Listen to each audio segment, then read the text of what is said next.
What do you have to say to investors who took out HELOCs or loans to invest in MSTY at its prime before strategy basically took the dump from all-time highs? Is this product flawed?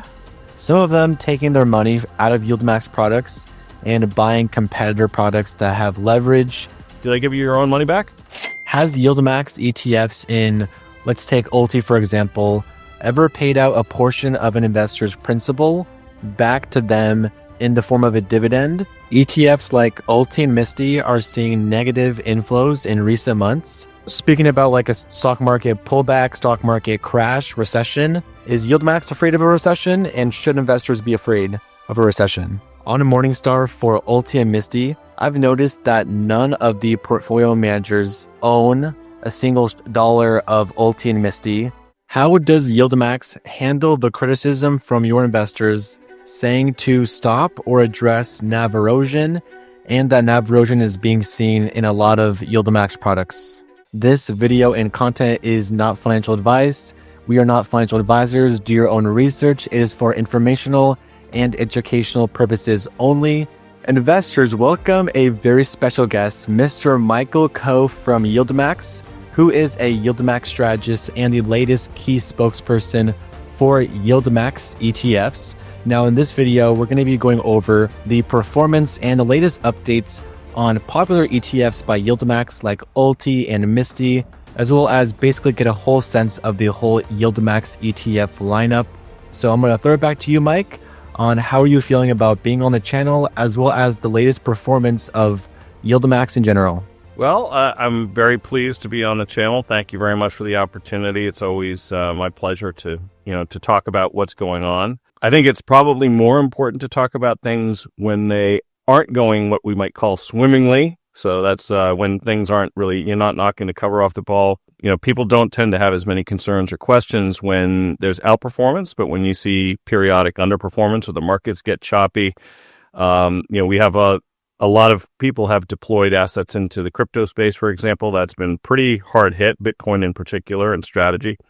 So I think it's a good opportunity to start having conversations about those things when you see that kind of performance. But I'm very excited about what we have coming down the pike because, as you may be aware, we've got the Target 25s, which are slated to launch, barring something unforeseen, I think, on the 18th.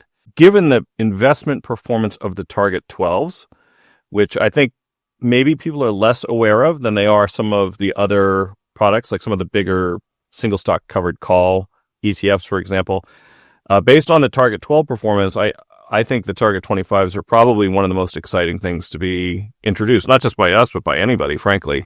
How does YieldMax handle the criticism from your investors saying to stop or address NAV erosion, and that NAV erosion is being seen in a lot of YieldMax products? Well, it's being seen in some YieldMax products partially because of their construction, right? So there are a couple things I would point to. NAV erosion can happen because the underlying assets are declining.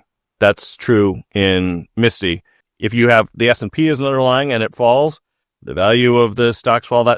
That's what the market's doing. Those are the vagaries that rising and falling securities prices can do. I think it was JP Morgan who once, when he was asked, what do you think the stock market's going to do? His response was, it will fluctuate. That's what it does, right? Stocks fluctuate. If they go down, the value of those funds that hold them are also going to go down. The other thing is that in an ETF, like the ones that we have, where we make these big distributions and where we sell covered calls and where we realize capital gains from time to time, because of a combination of the RIC rules, the Registered Investment Company rules, and IRS rules, we are obligated to distribute whatever money is made back to the shareholders, or at least 90% of it, or else the RIC will be subject to corporate income tax, which is 30%. That doesn't benefit any shareholder. So I've heard some people say, well, how come when you make more money, you don't just reinvest that, then give a more modest distribution? The answer is that depending on how you structure the underpinning trades, basically, if you realize gains over a given taxable period, you have to distribute 90% of them. That's whatever has been realized. So if you sell an option for $1 and it expires worthless, that counts. If you buy a synthetic and the stock appreciates 10% and you realize that, that also counts. But here's where it gets interesting. If the stock goes down and you don't realize the loss, but you sell a covered call, so I sell a covered call for over a week and I sell it for $1, I have to distribute that dollar because that's a realized gain. So that goes out. So effectively, when the stocks go up, you have to distribute the capital gains. And when it goes down, you have to distribute the premium. And what that means is that the NAV, under the best of circumstances, will probably be stable in those strategies. Now, take the target 12s in contrast to that, which are their purpose is to distribute, 1% a month. And we're going to keep it simple, but, that's basically the intent of it. So NAV stability is, if we'll call it that, and some participation to the upside is more important. Now, one of the important things is that in a fund like BIGY, I don't know how many of your viewers are familiar with BIGY, but it is one of our target 12 funds, is up since inception 16%. It hasn't even been around a year yet. It started on November 21st of last year. So it's up 16% if one had just taken the distributions and put them into cash. If you had taken the distributions and dripped them back, reinvested them, you'd be up 17%. That is outperforming the S&P, on which it's very highly based, right? Because you're dealing with the top 50 names in the S&P effectively. So it has outperformed. Those numbers are 14% for SPY. So that means on a reinvested basis, you're outperforming net of fees by 300 basis points in BIGY. You're outperforming even if you just took the distributions and did whatever you were going to, spent them, put them into treasuries or whatever. That is that the BIGY share price is also higher. It's higher by almost 5% since November 21st of last year. So you're getting 1% a month and you have price appreciation. The target 25s are also intended get a bigger portion of the potential appreciation of the underlying asset. And I say the potential appreciation, right? Because we don't know whether it's going to rise or fall. I mean, strategy is a perfect example of this. We all wish it was going higher. That would have been good for us and it would have been good for everybody else. But sometimes stocks don't go up, they go down. But I guess my point is we have products that do that, right? Chippy has done that. BIGY has done that. SOXY has done that.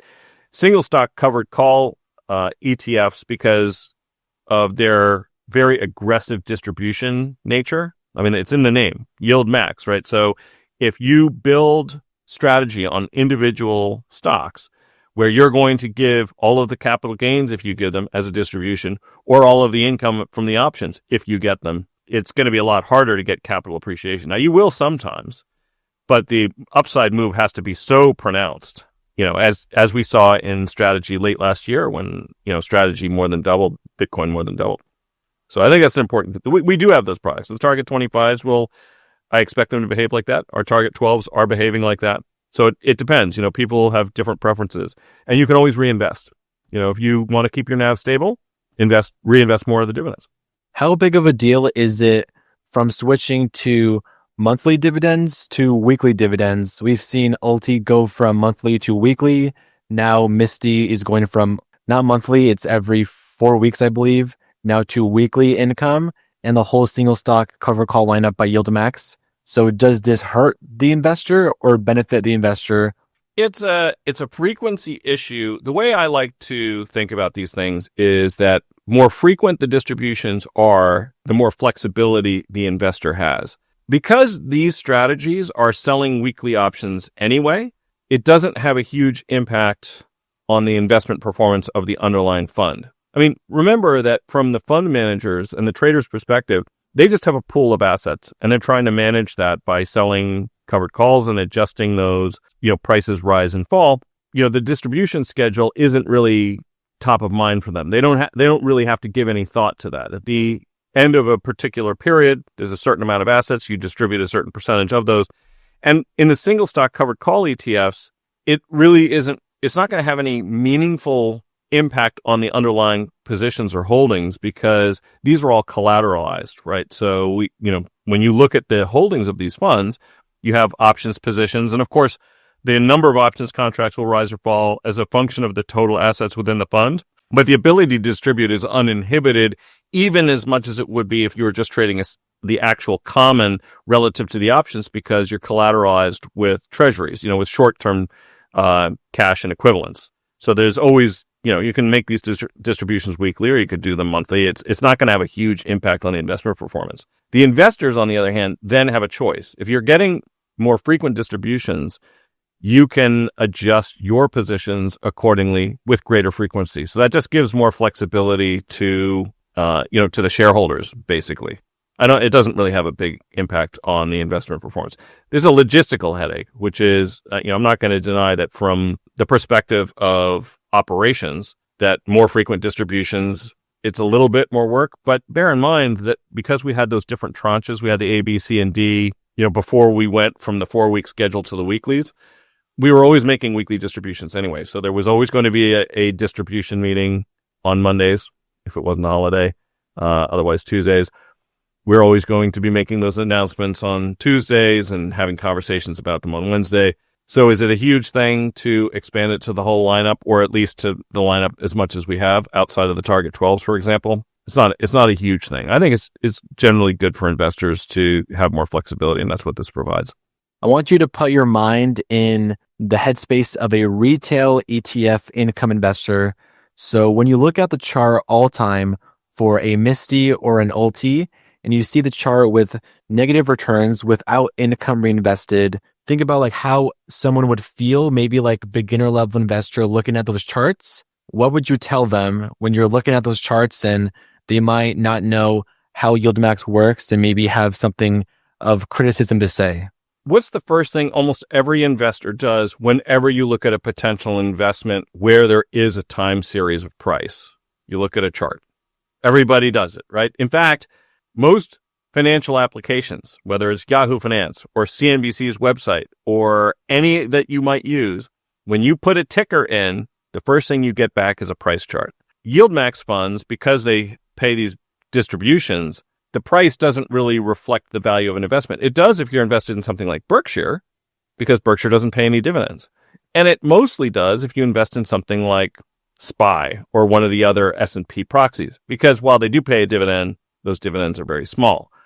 When you're evaluating something that makes big distributions, you have to account for those payments. Example I like to provide is, imagine a bank makes a car loan. They make the car loan, and then they are paid back principal and interest over the course of time. If all you did was look at the value of the principal that they are owed by the borrower, it's going steadily downward, right? You amortize the loan, and the principal is just steadily declining. So that's essentially how much they're earning interest on. And at the end of the loan, it's a zero. Now, these won't go to zero because it's always a percentage. So you have a situation where it's not like there's a terminal date and you get your last bit of principal back. As I previously described, because you're giving people some of their capital gains and you're giving them some of the options income, the amount of principal, if you don't drip a portion of what you get back, is very likely to decline in some of the strategies that distribute more aggressively. So you really have to think about it on a total return basis. Now, the other thing you have to think about, and this is the thing that I try to emphasize most, on the single stock covered call ETFs, make sure you like those stocks. If you don't like MicroStrategy or you're concerned about Bitcoin, you don't want to own MSTY, because the first thing that MSTY is doing is getting long strategy.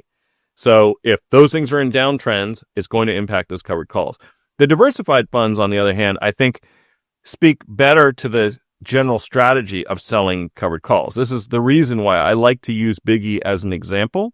What you're looking at is covered calls on basically the top 50 largest companies. And because of that, you can see what the relative performance of a strategy like this is. Compare BIGY to something like SPY, and at the end of 1 year, you would have had 11% essentially in distributions. It hasn't been quite a year because it didn't launch until the 3rd week of last November.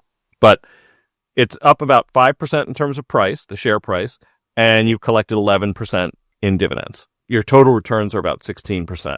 Since most of the returns came from distributions, that's why it's really important to look at total return. Because if you only looked at a price chart, you would say, oh, well, I'm only up 4.9% year over year when the S&P is up 14. But then if you say, well, but if I add back the distributions that I got, okay, now I'm up 16% and the market's up 14%. So I did better than the market, and I was getting distributions regularly. That speaks to the strategy. When you look at the price charts, look at it on a total return basis. Now, again, there are funds like MSTY, which is, MicroStrategy covered call. MicroStrategy is down almost 50%. MSTY is down. So if you had bought it at the beginning of the year, it hasn't worked out because the stock hasn't worked out. It's done very poorly. And that's the other point that I like to make to people, which is if you're looking at the single stock covered call ETFs, understand what these are. These are covered calls basically in a wrapper. So if you don't want to go through the process of doing covered calls yourself on that stock, you can buy this fund and it will do it for you as efficiently and effectively as it can. But you would never buy your one stock as your entire investment, right? You would build a portfolio of stocks. That's what the importance of diversification. And the same thing is true here. Covered call ETFs are based on single stocks. So you should build them into a portfolio, much like you would build a portfolio of other stocks. You would not put all of maybe some people have put all of their money into MicroStrategy, but it's not advisable generally to do that with your investments. You should diversify. So if you diversify, then you have the benefits of covered calls and the benefits of diversification. Now, I did a study recently, and I haven't updated it this morning, so I'd have to double check this. But I was taking a look at every single one of the single stock covered call ETFs that YieldMax has on the long side. So meaning where the proxy is long the underlying stock and you sell covered calls. And there's 36 or so of those. Now, if you had taken $100 out of the S&P the day each of those were launched and instead put that into each of those. So at this point, you would now own 36 covered call ETFs. You would have significantly outperformed not having done that, right? So the strategy did well overall, but it included some real dogs. MRNY, for example, MRNY, which is based on Moderna. And why is that? That's because Moderna has done abysmally. There was that huge run-up in Moderna and Pfizer when everybody said, okay, we're going to have to do these vaccine shots all the time. It's going to be a regular thing. You're going to get boosted every 6 months. And that's just, it looked like both of those companies had a license to print money indefinitely. The bloom came off of that rose a bit, and people started to wonder whether these vaccines were efficacious. Some people have criticized them maybe a little bit more profoundly than that by suggesting that not only do they not help, but that, they have negative consequences. So what happened to the vaccine companies? They both got annihilated. Moderna's down 90% from its peak. 90. It has completely round-tripped the benefit that they got from having, developed those vaccines. So if you were in a covered call, remember, the first thing you're doing is buying the stock. If you buy a stock and it goes down 90%, that's not good. So the performance I was just talking about includes buying all of the funds, not allocating to one of them, because any one of them is just going to track the performance of that stock. And if that stock does poorly, so will the fund. Are these products designed over time to fall in price because of the high distribution? In a hypothetical situation, all reverse split because of the high amounts of distributions. In example, like ULTY, for example. So if you exclude target 12s and 25s, so those which are by design structured to try to preserve or grow with some capital appreciation. And by the way, when I've often told people that if I could design my optimal portfolio, it would grow slightly faster than the rate of inflation in price and pay out the largest possible distributions while still accomplishing that objective. I keep pointing to BIGY because since it's just the largest 50 companies, it's a really easy proxy, but it managed to accomplish that, right? So you're getting 1% a month and you're getting capital appreciation, which means that if you were getting 1% a month, the income you would be receiving in the subsequent year is greater than what you got in the first year by about 5%, right? Because the underlying assets have increased by that amount since mid-November of last year. And that's why we talk about DRIP, reinvesting some of the dividends. If the net asset value is falling, are they designed to fall? No, they're not designed to fall. But is it mechanically likely that they will? It is very likely. If you're going to say, I'm going to always give you all of the returns on a short call option when I make money on it, and I'm always going to give you all of the returns on the underlying stock when I make money on it, which means I'm just giving you all of the gains I get, whichever source they come from, then it is very difficult for the underlying asset price to increase materially through time. It is more likely to drift lower, and a reverse split is probably a good idea. Now, I would also say, and that's usually because of exchange reasons, it has to do with the granularity of option strikes on the underlying funds, which some people use. Like some people like to sell cash covered puts on ULTY, for example. And if you do that, you would prefer that the stock price was higher so that there was, the frequency of strikes on the underlying fund were closer in moneyness terms. A $5 share price, 50-cent strikes, each strike is 10% of the current stock price. If you have a dollar strike on a $20 instrument, each one is 5%. So the granularity is an important function, I think, for some people who like to trade options on the funds themselves. Those are more sophisticated investors, I would say, typically, because now you're trading options on funds that trade options. But I know from having conversations with people like you that there are people who do that, very systematic approaches to doing it. I would like to see the share price low enough that it's still democratized. These products were intended to be democratized. A lot of people can't do covered calls on Netflix, for example, because Netflix was a very high dollar stock pre-split, right? So in order to do one covered call when it was $1,200, you needed to have $120,000 worth of Netflix stock to sell one covered call.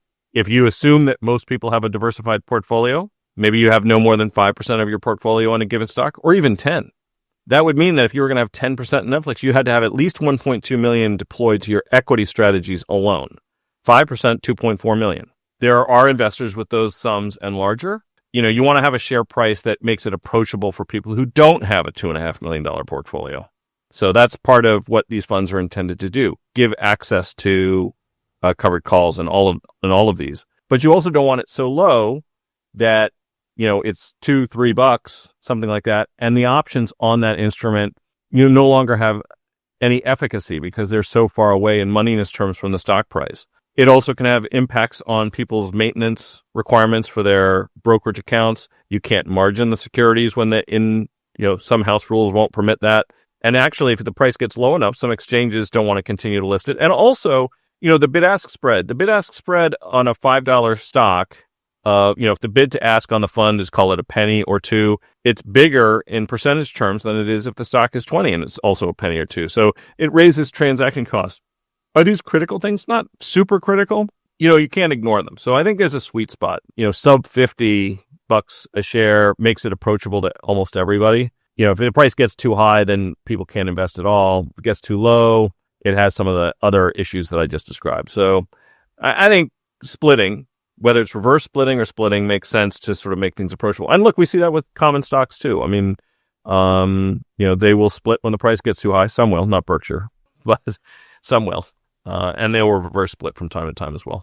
On a Morningstar for ULTY MSTY, I've noticed that none of the portfolio managers, specifically Jay Pastorcelli and Mike Venuto, it says that none of them own a single dollar of ULTY MSTY. Why do you think that is? And shouldn't portfolio managers at least own a good amount of their fund if they believe they are good funds for retail investors? Yeah, I mean, there are two things I would say about this. I don't know exactly what Mike Venuto holds, and I don't know exactly what Jay Pastorcelli hold. I have owned these funds personally before I arrived at YieldMax, so I'll just speak to that point. Once you're working for a registered investment advisor, though, there are restrictions as to we can't trade in a manner that like a retail trader can. Right. So generally speaking, you have to have prior approval. You don't get to basically trade into and out of things. Because I don't know whether they hold a basket of the single stock covered call ETFs. Like I said, I don't know precisely what their holdings are, and I don't know that they're going to open up the kimono and say, "Here's my portfolio, have a look at it." I do think that fund managers should have meaningful exposure to, you should eat your own cooking. I think that's what we refer to that as. This is something I have always adhered to myself. Two reasons why I think it's important to do it. The first is that we should care just as heavily and be just as vested if we weren't vested enough in it already, because after all, this is what we do for a living. So if the fees drop, if the assets drop, they are very closely tied together. So it is entirely possible that some investors would say, well, that's not advisable because now you're basically in what we call the Texas hedge. In other words, if things don't go well, you've lost your income and you've lost your assets both. Now, I don't happen to subscribe to that idea because I think funds like BIGY are, they're well diversified. Strategy, Misty, I could see why it would be a bad idea for any of the fund managers to have big holdings of the single stock covered call ETFs, because we don't want them to be distracted by the behavior of a single underlying stock. Now, I think they should own the diversified ones. I don't know whether that's true for YMAG or YMAX.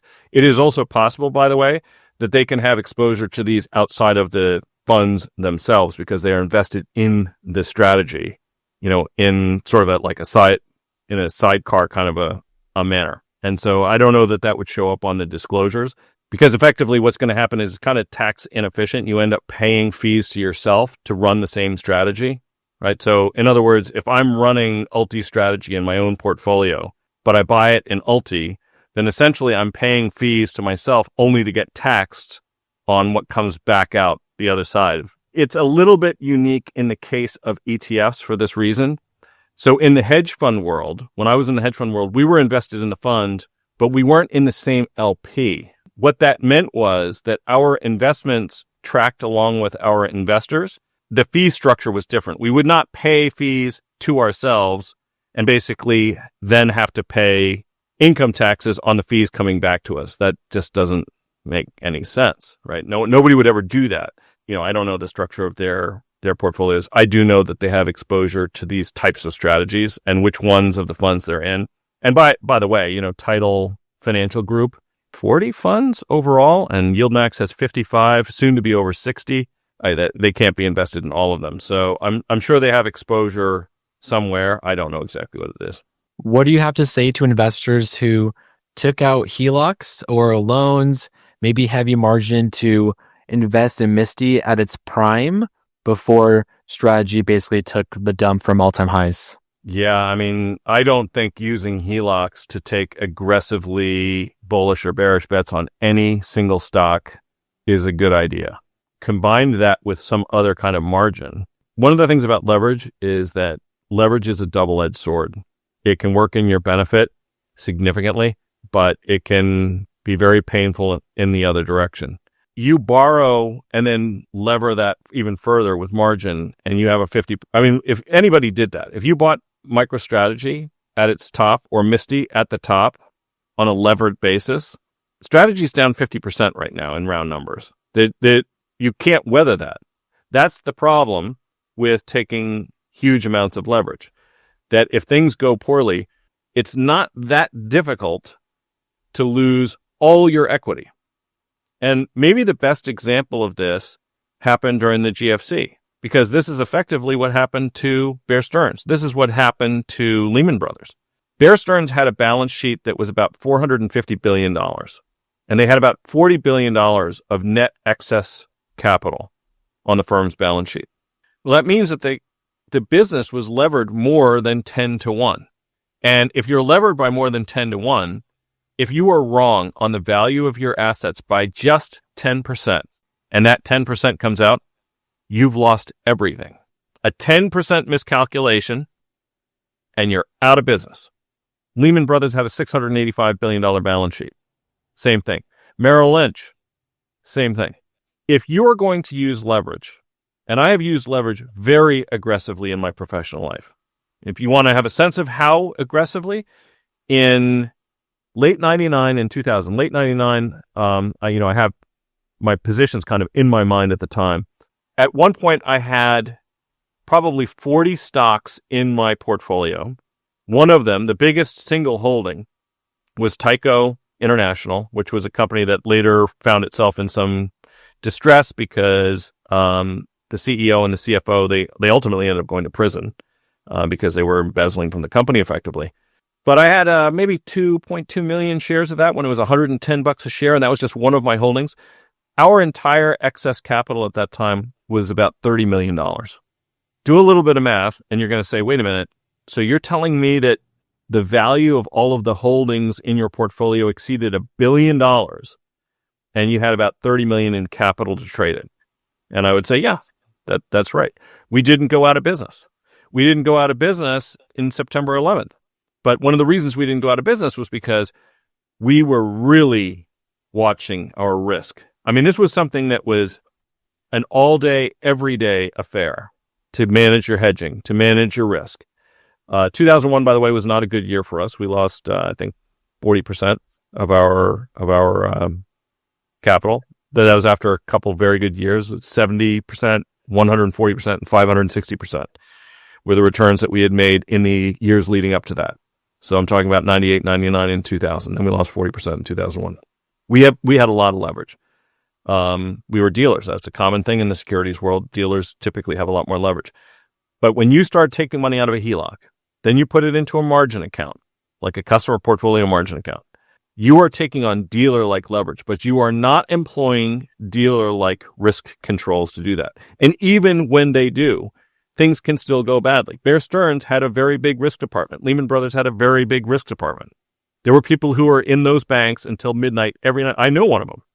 One of my good friends, that was his job, was working in that area. Even then, they were not, the moves were bigger than they anticipated. They had mispriced some securities. There was more risk in the system than they thought there was. And what happened? They lost it all. Speaking about like a stock market pullback, stock market crash, recession, is YieldMax ever afraid of that scenario? Because, we might see outflows, or even investors who might be on leverage or invested in these products see bad returns because some of, the underlying holdings are going to be volatile and whatnot. So is YieldMax afraid of a recession, and should investors be afraid of a recession? No one should ever root for a recession. No one should ever root for a bear market. I have a saying about this, and my saying is that nobody ultimately makes money in a bear market, not even the bears. People who are bearish on equities, stocks generally go higher. Most years, the stock market is higher. Most months, the stock market is higher. This is a function of a couple different things. For one, the economy. You're talking about a recession. Our economy grows at 2 to 3%. Our economic activity, our businesses, to grow by a similar amount overall. But the stock market tends to grow at a faster rate. Why is that? Because the most widely watched benchmark for publicly traded equities in the world is the S&P 500. And the S&P 500 is essentially the 500 winners, economic winners at any point in time. They're the 500 largest companies. Well, the Russell is maybe a better, because S&P has a selection process and sometimes the biggest companies don't land in it. But in general, that's the way to think about it. The Russell 1000, the S&P 500 are the economy's winners. The NVIDIAs of the world, the Microsofts of the world, the Amazons of the world all land in there. And those are the companies that are not growing at the rate of the economy. Those are the businesses that are growing considerably faster than the economy. And as they grow, they tend to improve their operating efficiency. So consequently, their earnings tend to grow even faster than their revenues do. So if the economy is growing at 3% and S&P revenues are growing at 6%, we've been seeing adjusted EPS for the S&P 500 growing at 7 to 8%, right? So stocks are generally going to go up. But stocks don't go up in a straight line. They have pullbacks. There's nobody that I know in the business who roots for that to happen. It is painful for money managers. It is painful for investors. It is ultimately painful for the economy because there's a big wealth effect. 70% of the U.S. economy is driven by consumers. And if consumers feel wealthier, they spend. And when they feel poorer, they don't. So it tends to create this magnifying effect that if equity prices roll over sharply, that can help bring on a recession. Or if a recession necessitates the sale of asset prices, it can make it worse. We never want that to happen. If that's not going to be good for our business, it's not going to be good for anybody. So So do we worry about it? I think worry is, I don't know that that's the right word. I've been in this business since the 90s, and I have seen the collapse of the Asian tigers. I saw the Russian default. I saw the tech wreck. I saw the GFC. I saw the flash crash. I saw the pandemic plunge. I've seen a lot, right? Markets don't go up all the time. It's never pleasant from my perspective when they decline. We don't hope for it. We don't root for it. We don't want it to happen. But we know that it does sometimes. And so it's just one of those realities. And I think investors, when they're deciding how much they're going to deploy, that's what they have to recognize. That you accept that this is not just some free money that gets handed out, right? You don't just go into the, and people don't recognize that who are recent participants in the market, because if the S&P is up 15 to 20% year after year after year, and you've only been in the market for 3 or 4 years, and this is the only thing you've ever seen or known, you got in at the bottom of the 2020 pandemic plunge, and you're like, well, this is easy. Stocks go up in general, and they will. 10 years from now, they will probably be higher than they are now. 20 years, they certainly will be higher than they are now. 50 years, they'll be higher than they are now. Will they be higher a year from now? I don't know that. I can't say. I don't know if they're going to be higher next month or tomorrow. I mean, in the long run, we know that they'll go up, but in the short run, we know that they'll be volatile, and we just hope they're not too volatile. We don't want people to get shaken out. We want people to just, keep a steady hand on the tiller, as it were. ETFs like ULTY and MSTY are seeing negative inflows in recent months. My question to you is, why do you think that is? I think the reason that MSTY is seeing outflows is because some people they just can't take any more pain in strategy or Bitcoin.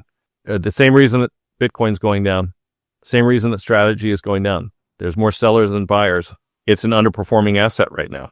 Now, in ULTY's case, I think one quick point I would make is that ULTY is a little bit different because it is diversified. There's a couple things that are going to play into its performance. One of those is going to be the selection of the underpinning assets by the managers. And that selection process there is a systematic element to it, because we're looking for high implied volatility stocks.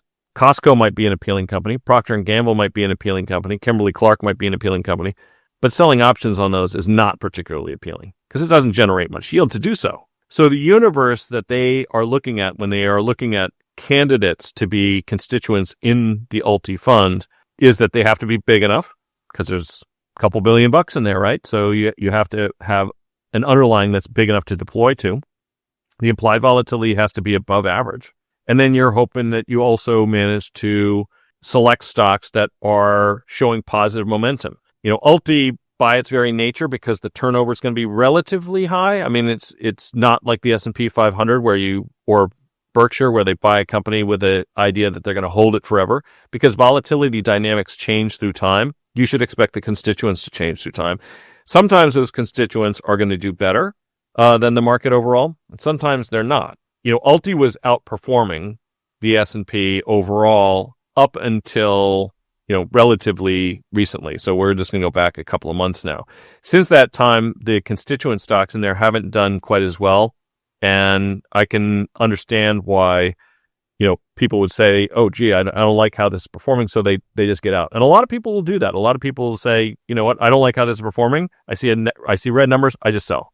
But understand that where ULTY is concerned, because of the dynamics of how the stocks are selected, don't expect out or underperformance of the underlying basket of stocks to persist for a long time, because the systematic approach that's used to identify them in the first place will exhibit periods of out and underperformance relative to equities more broadly. It'll generally be correlated because you're long stocks, going to have different return characteristics depending on the regime you're in. They also tend to be higher beta.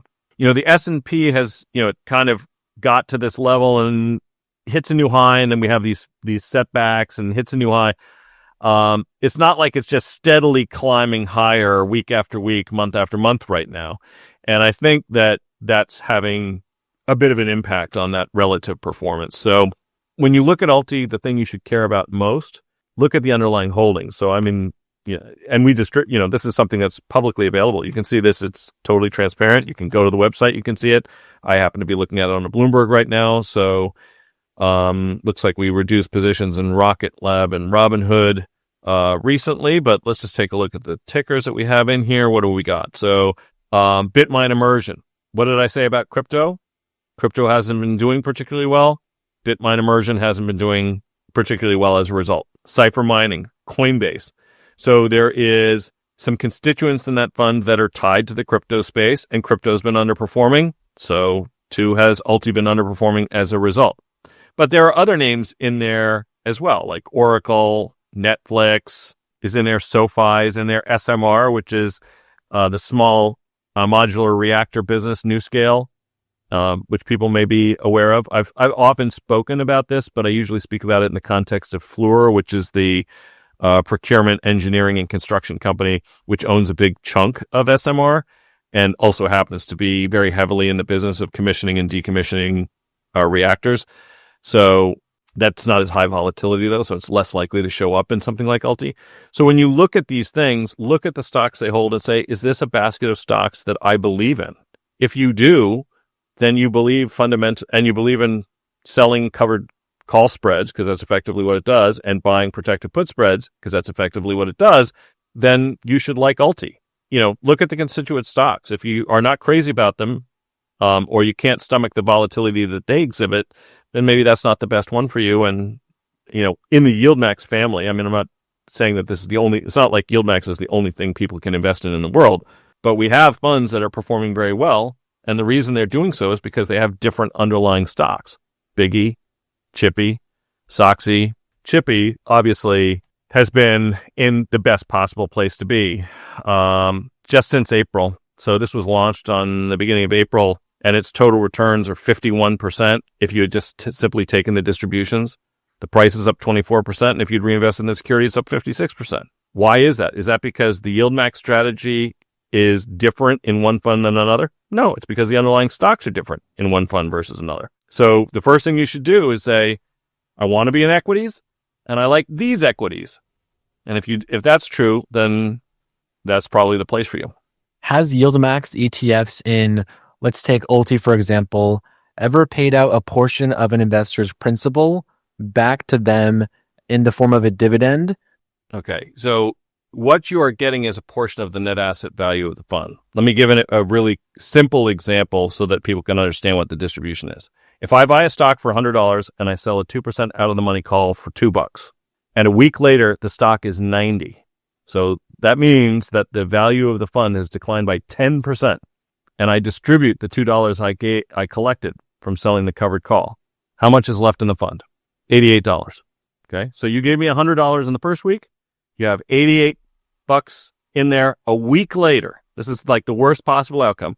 And part of that was because you got $2 back. Did I give you your own money back? No.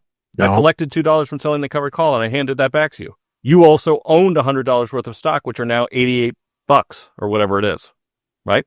There are circumstances where the underpinning assets, the collateral, if you will, that's one way to think about it. You're selling covered calls. If you own stocks and they go down, but I hand you the premium we collected on the calls that we sold, I'm giving you the premium for the calls that we sold. The stocks you owned went down. Here's where it gets really strange. What does the IRS say about that? What I just did? Did I give you your return of capital? No. They characterize that as income.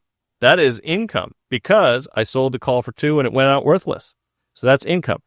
Let's think about it a different way. I buy a stock for $100 and I sell an upside call that's 2% out of the money for $2. And a week later, the stock's up 10%. So now the stock's trading $110. And I give you $2 back.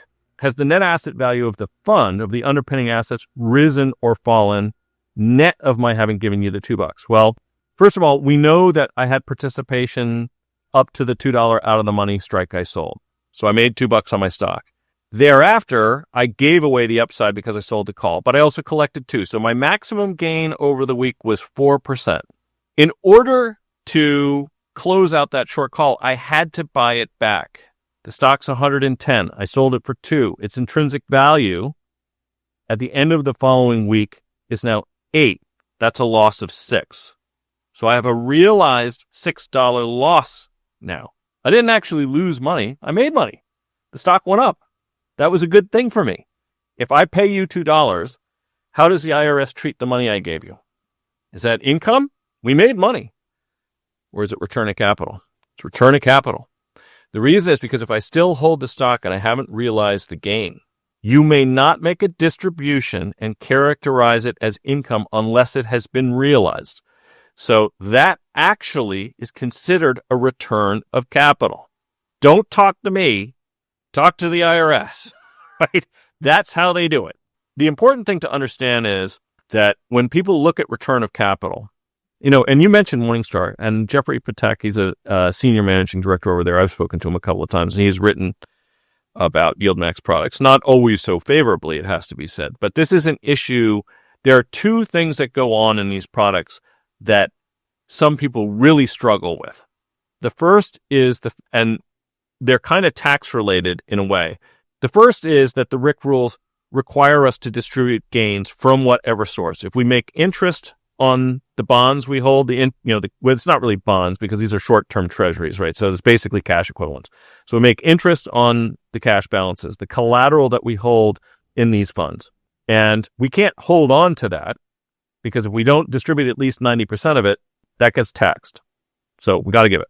If we realize gains on securities, we have to give 90% of those out as distributions as well, or else we're going to get taxed on that. So we don't want that to happen either. Whether it is characterized as a return of capital or income from the IRS's point of view is strictly a function of whether there are realized gains or losses in the fund. So you can have an unrealized loss and a realized gain. Unrealized loss exceeds the gain. You make a distribution and it's characterized as income. And you can have an unrealized gain and a realized loss. And on balance, you've actually made money, even net of the distribution, and you make a distribution and it's characterized as a return of capital. The simple fact is that if someone puts money in to an asset and you are always giving distributions that are gains, every single time you make money, you give gains, and sometimes you have losses, right? So stocks do this. If every time it goes up, I give it to you, mathematically, that means that there's a ceiling. It can't really get above the ceiling. I promise I'm going to give you 90% plus, at least 90%, or else I'm going to get taxed. 90% of what I make, I'm going to give to you.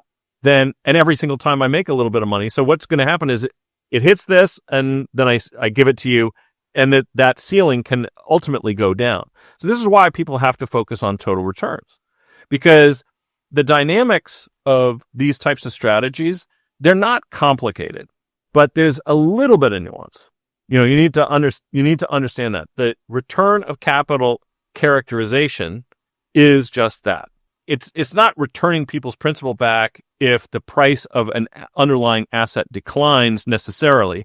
What I'm saying is that the characterization of return of capital is a tax consideration, and you should always be looking at it from one period to the next. The value of the underlying assets may rise or fall.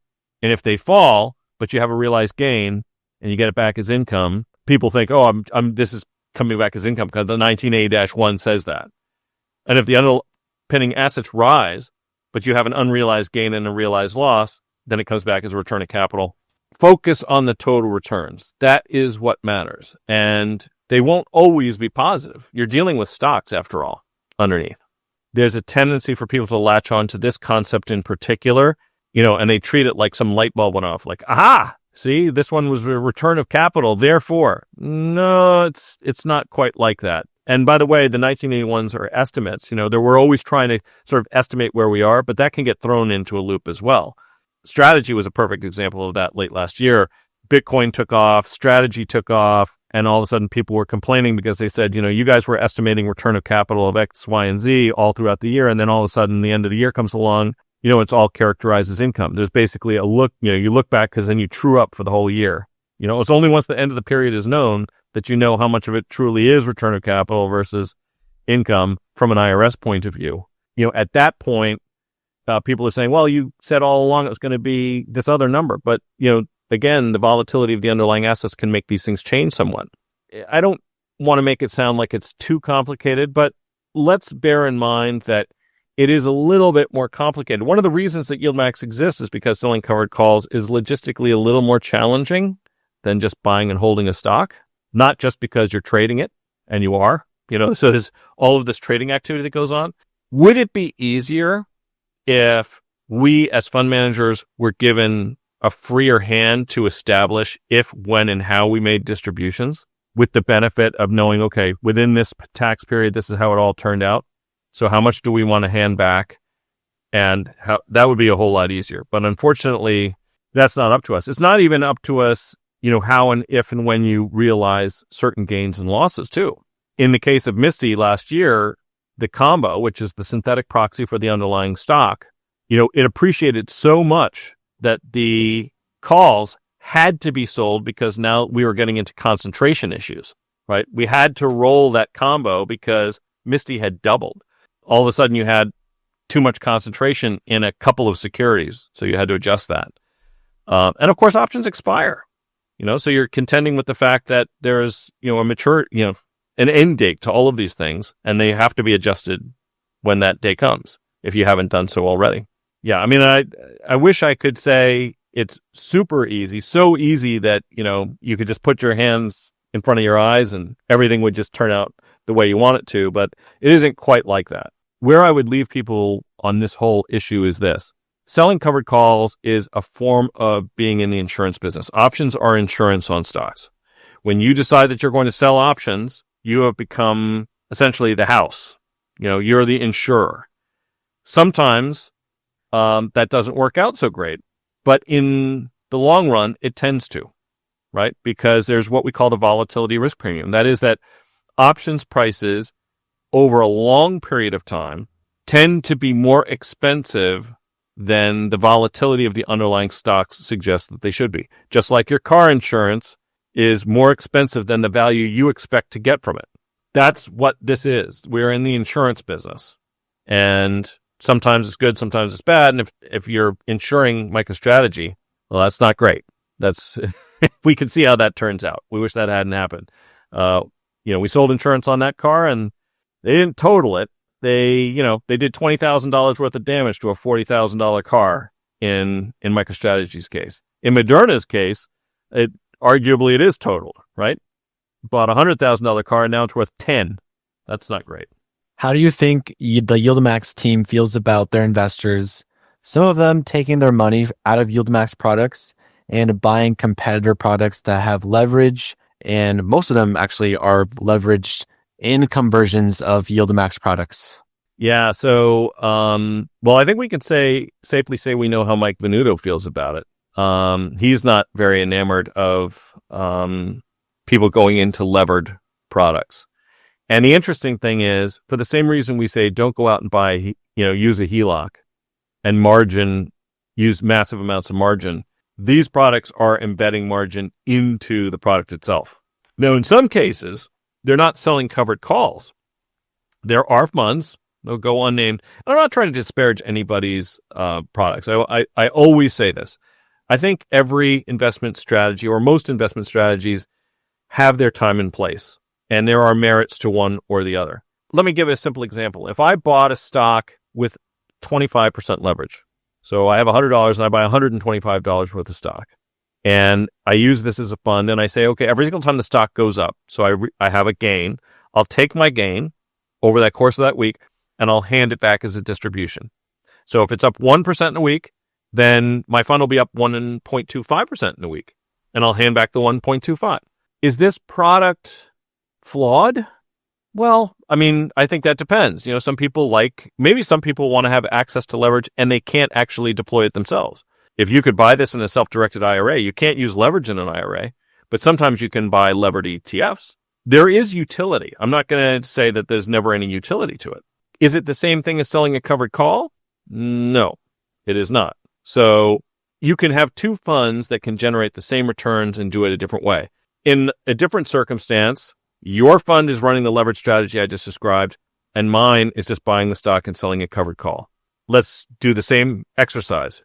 I buy $100 worth of stock, goes up 1%, and I sold a 1% out of the money call for simple math, 0.25%, which might not sound like much, but 0.25% weekly actually turns out to a decent incremental return.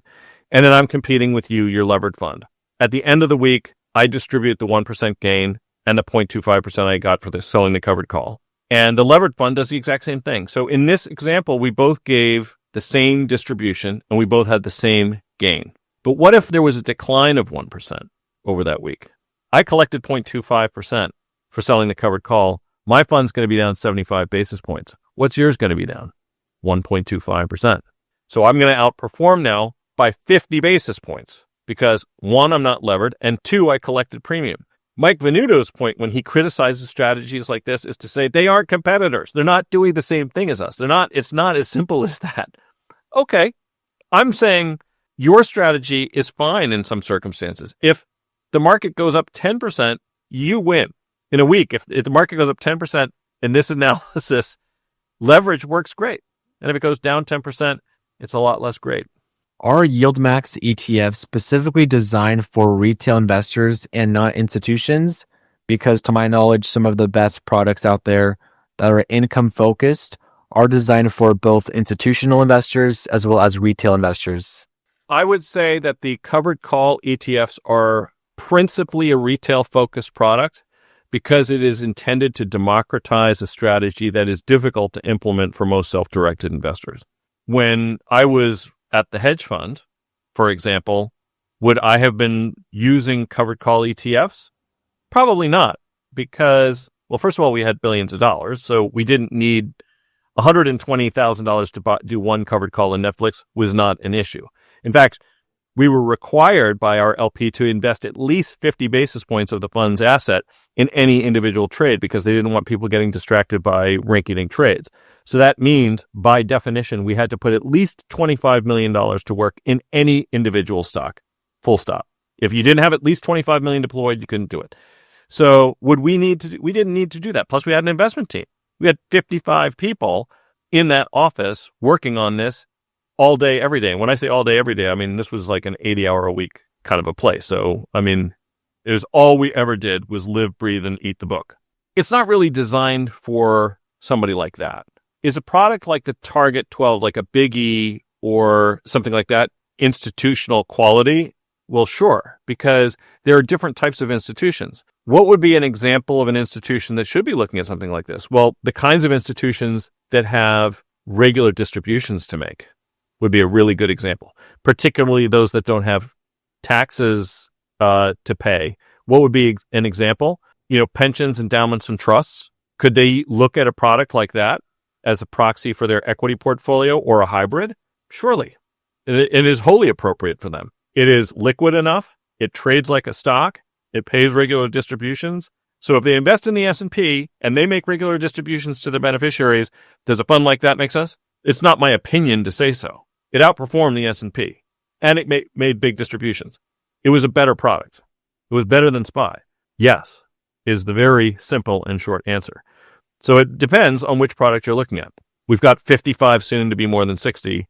So some are for retail principally, some are for all investors. And I think some of them should probably be looking at these things more. I have no clue why BIGY doesn't have more money in it. I don't know what it takes. If I can outperform by 250, 300 basis points with comparable risk and drawdowns over a course of a year, net of fees, what do they have? They've got $700 billion in SPY. And since inception, BIGY's crushed it. And it's done much better on a risk-adjusted basis, everything. So is SPY an okay product for an institution to have? Of course. Yeah, I mean, it depends. Thank you so much to Michael Coe, a key spokesperson and a YieldMax strategist. If you guys like this video, please give it a like because of this cute puppy did. Thank you so much for watching. And once again, this is not financial advice. Do your own research. Investing is risky once again. And check out our last video on your screen. I love you guys so much. Crush on the stock market and take it easy. Peace.